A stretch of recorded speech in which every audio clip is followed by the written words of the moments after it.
So hello and welcome back. Now that we have our LCD circuit built, we're going to show the power of libraries, where you will see that after I include the library, I can now use all of the methods or functions for the library without having to write that code, so that I can get the LCD up and running very quickly. Like I said before, you're going to quickly find out that different schematics and different models and simulations in the Tinkercad don't always match. So just using the code straight from the SparkFun Red book, I'm going to get an error that I'm going to have to fix with an LCD, but I will show you that when we get there. Okay, so here's our built LCD circuit.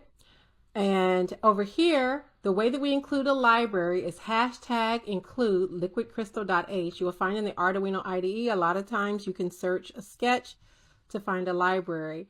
Then the first thing you're going to do is you're going to create an instance of your LCD by using Liquid Crystal LCD 12, 11, 5, 4, 3, and 2, and that represents the pins that have been connected to the Arduino.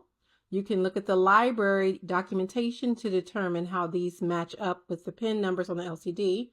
And then the next function we use from the library is lcd.begin, and we tell the library that it's a 16 column by 2 row LCD. And then we use lcd.clear in order to clear the LCD, and then we're going to print hello world. After we print hello world one time, we go into the loop, and with this for loop, we're going to scroll through the columns of the LCD and print out the numbers between 0 and 15. So now that we have described how the code works, let's start it. So if I start the simulation,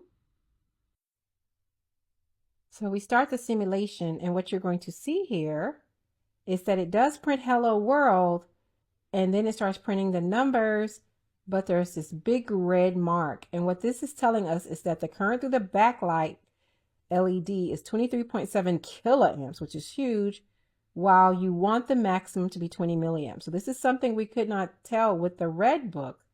So come back for lecture 5.3 so that we can correct this mistake and then see everything working properly. Stay STEMtastic and make sure you try this for your homework.